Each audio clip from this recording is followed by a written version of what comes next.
Trump has expressed moral clarity on this issue. And he did it in the following sentence in his speech.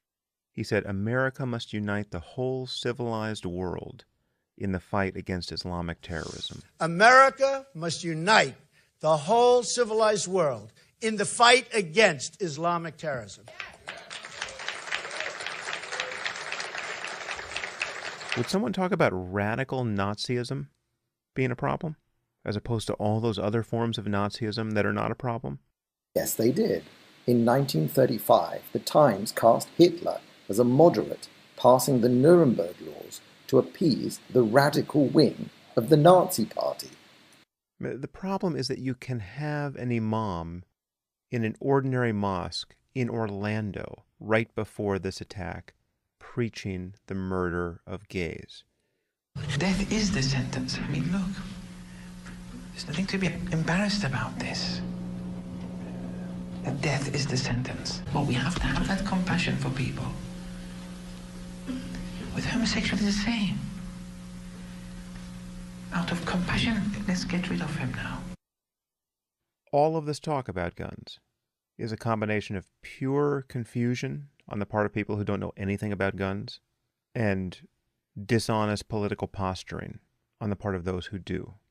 The rest is pure obfuscation about the real issue, which is an all too literal interpretation of the doctrine of Islam that is spreading the world over and which liberals are lying about and branding all reasonable concerns about this issue to be symptoms of racism and xenophobia and bigotry. I mean, here's an easy way to see how outrageously off the mark much of this discussion is, and really everything the president has said in the aftermath of Orlando is. If this shooter had used pressure cooker bombs of the sort used in the Boston Marathon attack, nothing the president said in his first speech would have made any sense at all. That's a problem. That reveals either genuine confusion or well-rehearsed obscurantism about the issue. It is a terrible problem that, in addition to all of the stupid things he has said in response, only Trump has expressed moral clarity on this issue. And he did it in the following sentence in his speech. He said, America must unite the whole civilized world in the fight against Islamic terrorism. America must unite the whole civilized world in the fight against Islamic terrorism. Why can't Hillary Clinton or President Obama say that? That is an enormous problem that they can't say it. Now, when I took to Twitter and I urged Hillary to speak clearly on this topic, I got attacked by even LGBT activists for my bigotry, for inspiring hate against Muslims. That this is how confused the left is.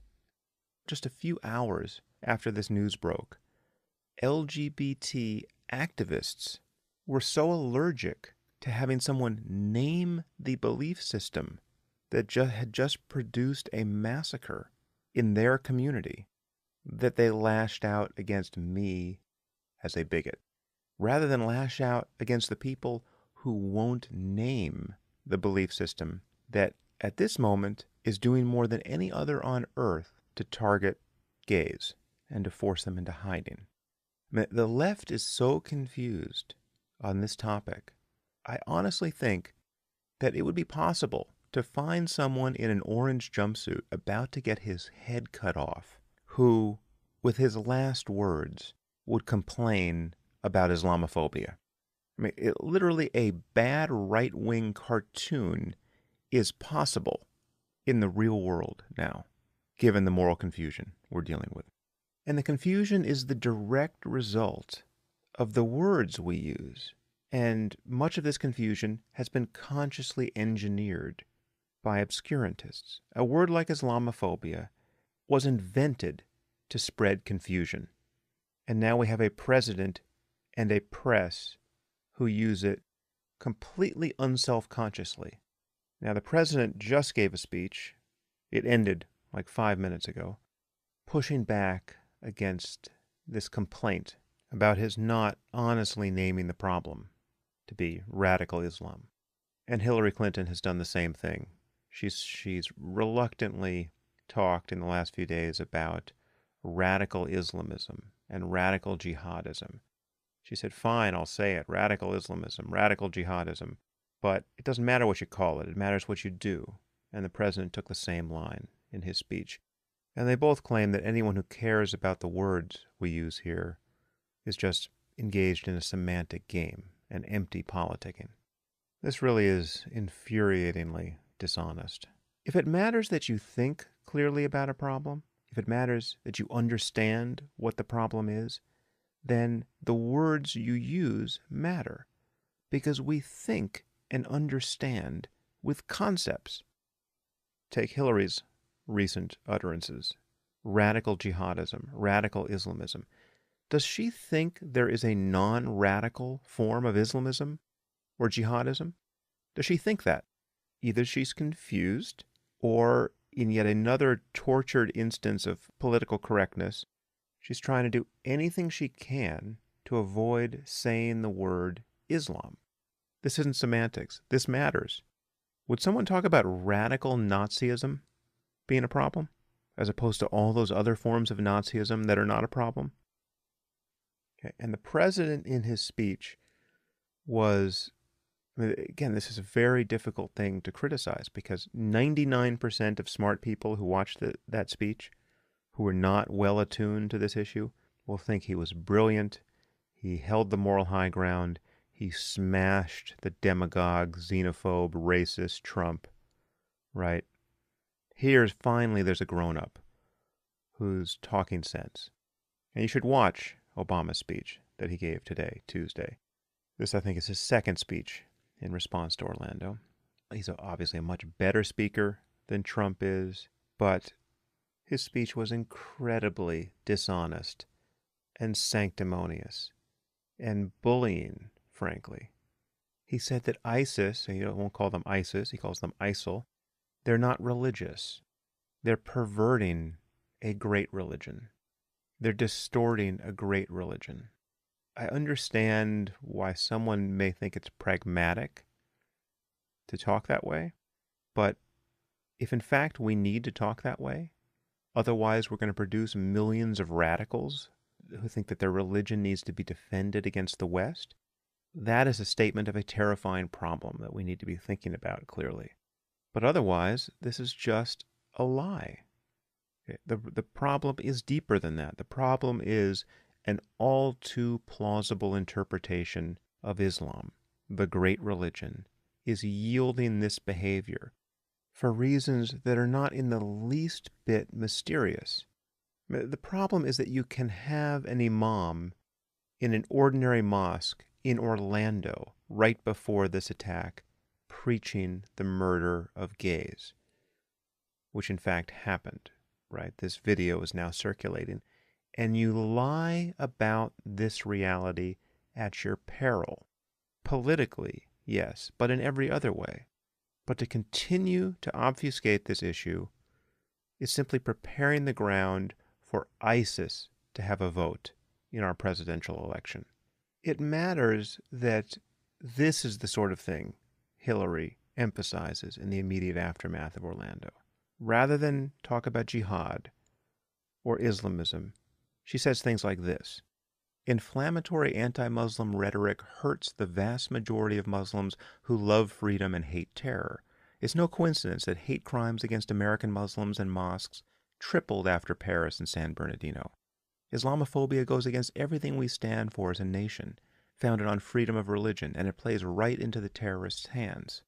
This is something she can talk about, right? But if you dig into these sentences, you just find moral confusion, half-truths, and lies. Okay, great. Hate crimes against American Muslims tripled after Paris and San Bernardino? Well, if they tripled, they are still less than hate crimes against Jews in America, which scarcely occur. And they're almost all property crimes. And many of these hate crimes against Muslims, things that are getting categorized as hate crimes against Muslims, are getting categorized by groups like CARE that are just making up hate crimes when these are ordinary crimes. She uses the word Islamophobia without any problem, right? A term of propaganda meant to stifle a conversation about the need for reform within Islam. Okay, Islam has a problem that we have to talk about. And the word Islamophobia is thrown up to stop that conversation. A phobia is an irrational fear. Is it irrational to be worried more about Islam at this moment than about Mormonism?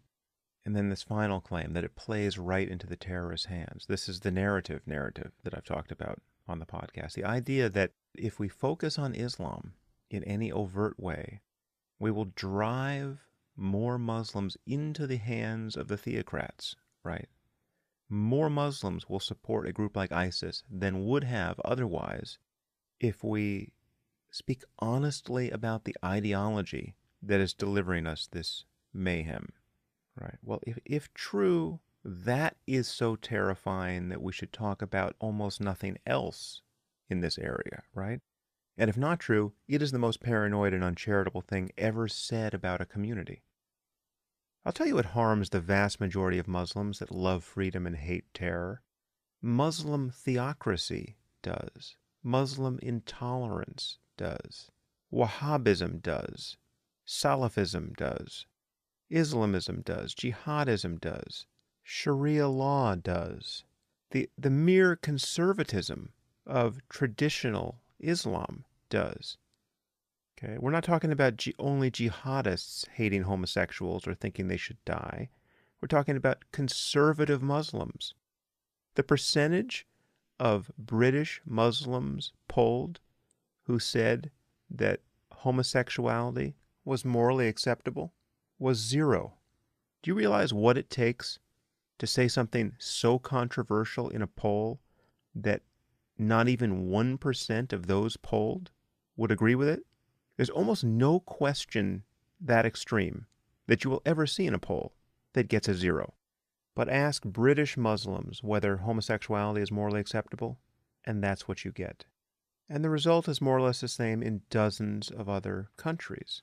It's 0 in Cameroon, 0 in Ethiopia, 1% in Nigeria, 1% in Tanzania, 1% in Mali, 2% in Kenya, 2% in Chad, 1% in Lebanon, 1% in Egypt, 1% in the Palestinian territories, 1% in Iraq, 2% in Jordan, 2% in Tunisia, 1% in Pakistan, but 10% in Bangladesh. Bangladesh, that bright spot in the Muslim world where they are regularly hunting down and butchering secular writers with machetes. The people who suffer under this belief system are Muslims themselves, the next generation of human beings born into a Muslim community who could otherwise have been liberal, tolerant, well-educated, cosmopolitan, productive people, are, to one or another degree, being taught to aspire to live in the Middle Ages, or to ruin this world en route to some fictional paradise after death. That's the thing we have to get our heads around. And yes, some of what I just said applies with varying modifications to other religions and other cults, but there is nothing like Islam at this moment for generating this kind of intolerance and chaos. And if only a right-wing demagogue will speak honestly about it, then we will elect right-wing demagogues in the West more and more in response to it. And that will be the price of political correctness.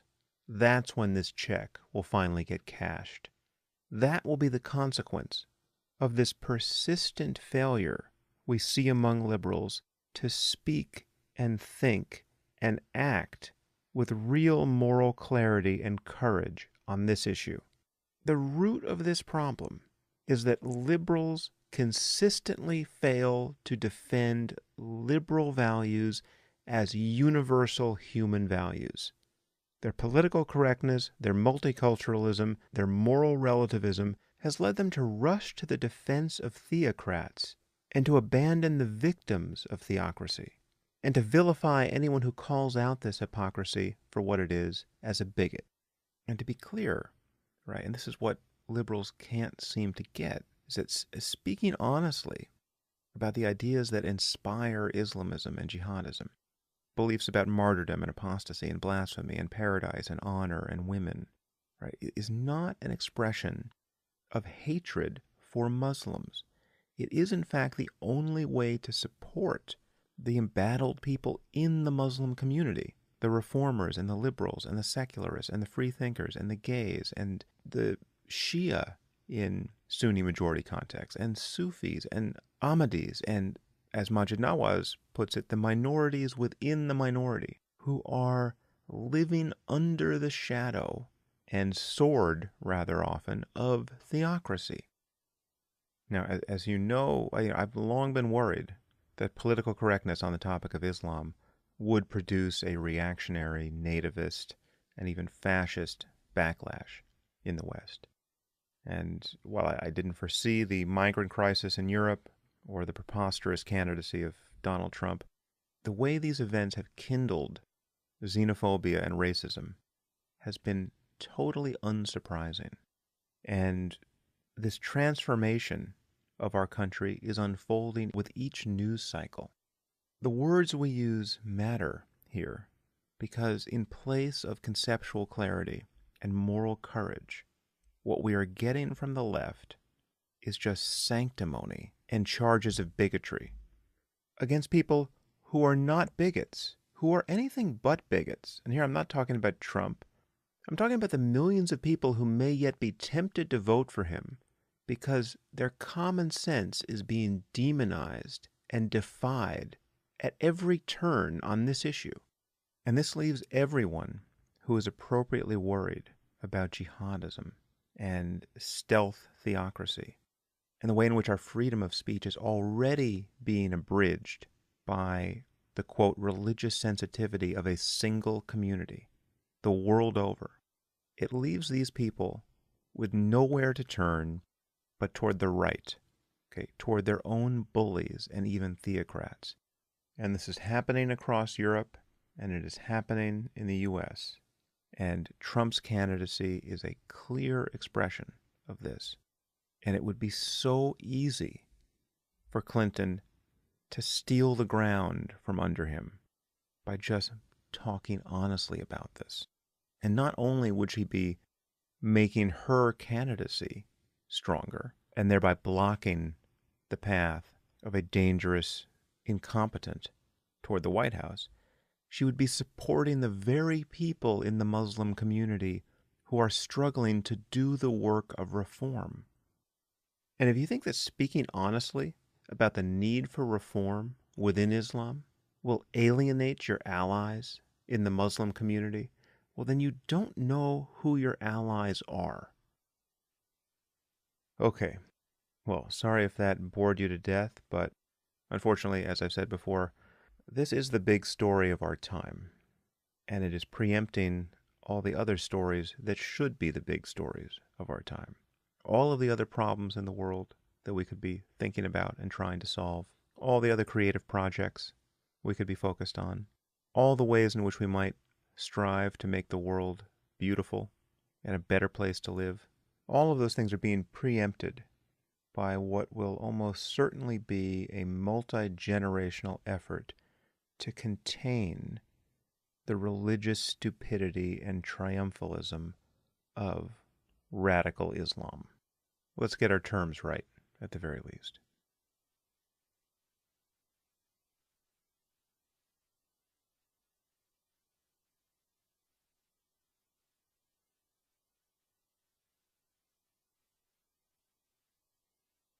Only Trump has expressed moral clarity on this issue. And he did it in the following sentence in his speech. He said, "America must unite the whole civilized world in the fight against Islamic terrorism." America must unite